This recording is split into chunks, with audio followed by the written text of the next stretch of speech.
Essa pergunta também foi feita lá na caixinha do Instagram, perguntando a respeito de situações que nós não temos controle. Eu vou responder essa pergunta sob a perspectiva dos temperamentos, que eu acho que fica melhor de conseguir se colocar, imaginar a situação.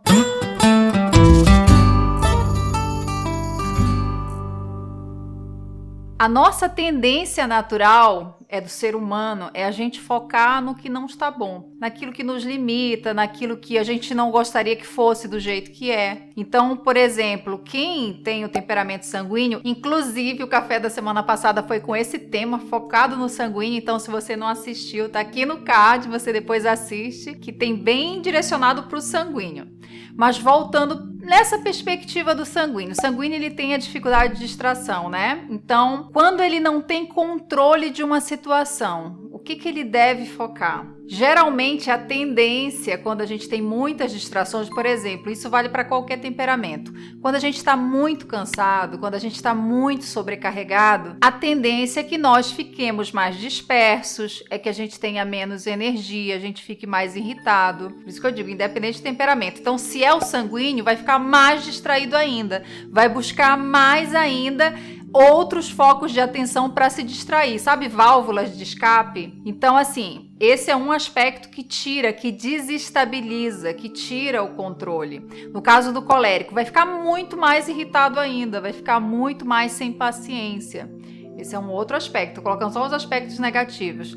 No caso do fleumático, vai ficar mais passivo ainda, vai ficar com menos vontade de fazer o que precisa ser feito para sair daquela situação. O melancólico vai tender mais ainda a olhar para o passado, a ficar pensando como poderia ter feito diferente, como poderia fazer melhor, ao invés de efetivamente tomar uma atitude e entrar em campo, né? Isso olhando nesse aspecto, nessa perspectiva que não é tão positiva. A gente sempre tem que levar em consideração que quando nós estamos em uma situação que nós não temos controle, a gente não pode se preocupar no sentido de fazer ou deixar de fazer algo em relação ao que o outro faz em relação a nós, mas sim como nós administramos a nossa emoção. O que nós temos de trabalhar numa situação como essa? A gente tem que gerenciar as nossas emoções, a gente tem que trabalhar a nossa inteligência emocional.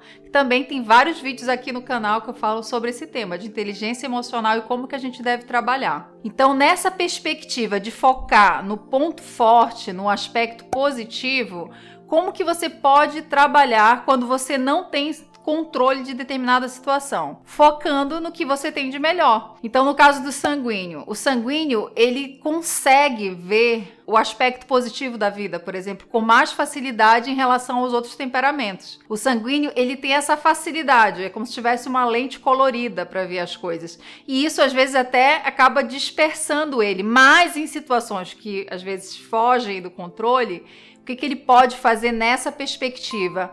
Olhar situações, procurar dentro dessa criatividade que é nata dele, conseguir trabalhar essas situações num aspecto mais leve. O colérico, por exemplo, tem uma tendência a ser muito crítico e às vezes perde muita energia nessa crítica. Se desafie, se você é colérico, se desafie a ousar buscar uma solução. Ao invés de perder tempo e energia na crítica daquilo que não pode ser feito, focar para a solução. O melancólico, que perde muito tempo, às vezes, olhando para o que poderia ter sido diferente, se cobrando muitas vezes o que ele fez, o que ele deixou de fazer, procurar focar, a partir de agora, no que pode ser feito. Ok, aconteceu uma situação, ele não tem controle sobre aquela situação, o que ele pode fazer? A partir de agora, qual que é a ação que ele pode fazer? Entrar em ação e olhar minuciosamente nesse aspecto que é muito peculiar do melancólico, só que com foco de solução, do que pode ser feito. O fleumático,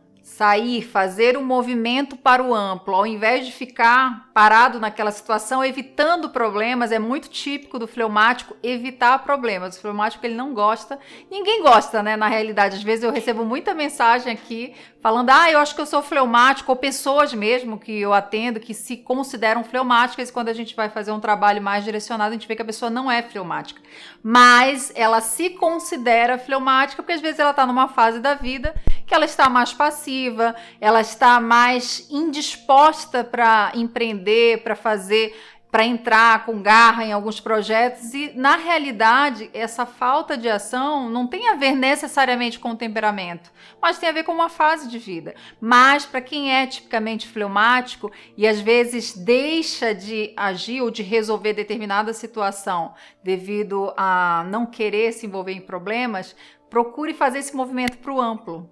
Porque esse movimento faz com que as situações elas se resolvam de uma maneira mais direcionada e tranquila. Independente do temperamento, é importante a gente sempre lembrar daquela frase, né, célebre, que quando não quer, dois não brigam. E isso realmente é uma verdade. O outro, ele pode até tentar nos ofender, ele pode até tentar gerar um conflito, mas se nós trabalhamos a nossa inteligência emocional, se a gente consegue dominar as nossas emoções, a gente consegue uma solução satisfatória. E é muito importante a gente sempre ter em mente isso. Inteligência emocional é a gente entender que sim, independente do temperamento, mais vale ser feliz do que ter razão. A teoria dos 4 temperamentos é uma excelente ferramenta de autoconhecimento. Você consegue entender muitas vezes por que você sente mais raiva, por que você é mais explosivo e muitas vezes se arrepende, ou porque muitas vezes você perde muito tempo revendo, revisitando questões do passado. Isso é muito interessante, porque te ajuda a avançar. Ao invés de perder tempo ali naquelas questões que poderia ter sido, você consegue ver um norte, uma direção para seguir adiante. E não apenas em relação a você, você também consegue entender melhor aquelas pessoas que convivem com você. Então, é uma ferramenta maravilhosa. Inclusive, tem o link aqui na descrição do vídeo. Faça o teste, clica no link, que aí você vai saber um pouco melhor a respeito de qual o seu temperamento principal. Ele foi feito com muito carinho, com muita responsabilidade, para que você consiga trabalhar ainda mais o seu autoconhecimento. Clica no link, faz o teste, depois me conta qual foi o resultado. Um beijo, nos vemos no próximo café.